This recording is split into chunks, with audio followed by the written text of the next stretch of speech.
I could do really rude, but it is Valentine, isn't it?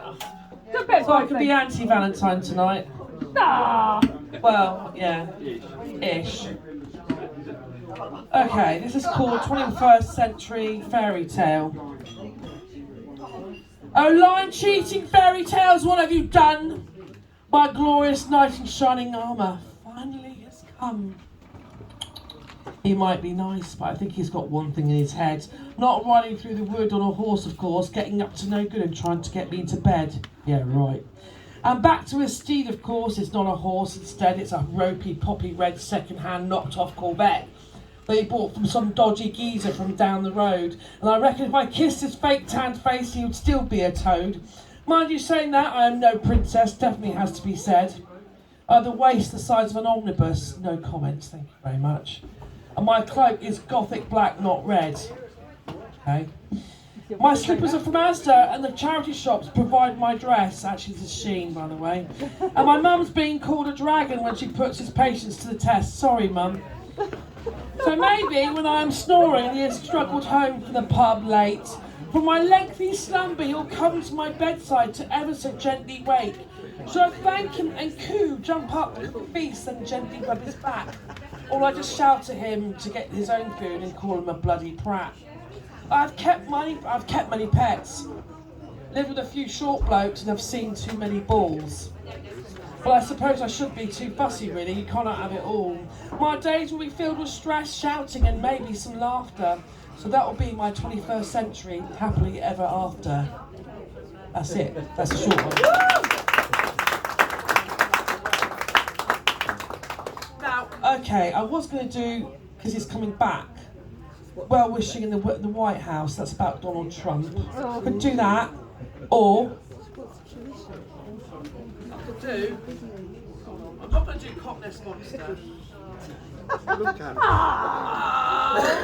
Yeah, that is about. I could do the local tart. Golly. Yeah. The local tart, alright. Long, as per usual, every poem of mine. The last one would be a biggie. This is called the local tart. Don't ask.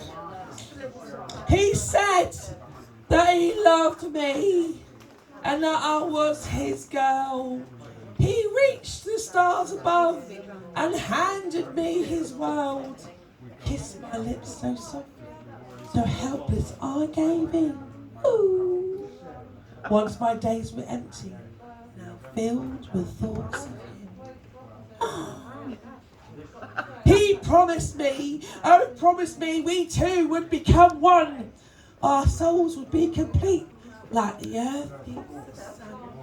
But one day came when news had broken my heart. I had come less than no one. He'd been out with a local tart. And so the anger it rose up in me like a mighty tidal wave of shit. So I set out to get my revenge on the lying, cheating git. So I took the roses he gave me and ground them up the lovely rose hips, dusted his boxer shorts with them so his cheating ballsack would itch. Then I moved into the bathroom and I ransacked his stuff, cleaned the toilet quite thoroughly with his Oral-B toothbrush. And knowing he was so vain about his bloody coiffed hair, I emptied out his shampoo bottle and tipped in hair removing nair. I grabbed his favourite brogues and filled them up with dirt, and I wrote I'm a twat on his favourite Gucci shirt. And when he came back home, he didn't have a clue. I greeted him with a smile and handed him his favourite brew. Hello, darling. But that was not all, you see. Oh no, I'm a right scheming moon. I laced him with laxatives, so now he stuck himself in the loo. And it was clean. Ha.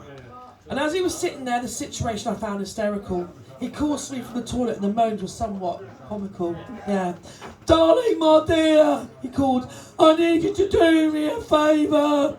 I need you to make a call. My sister is coming over later.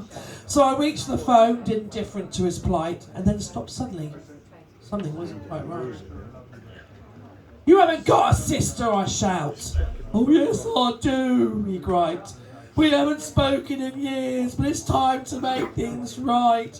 I bumped into her in town, had a proper heart-to-heart. She's got a terrible reputation. People call her the local tart. But I have decided, he said, to put that all aside.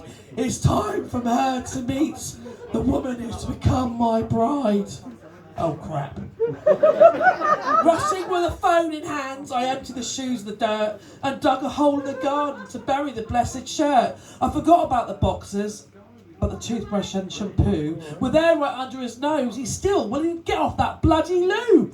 God only knows, so I forgot. Yes, I forgot, and wondered for a while why his kisses tasted grot. Blech.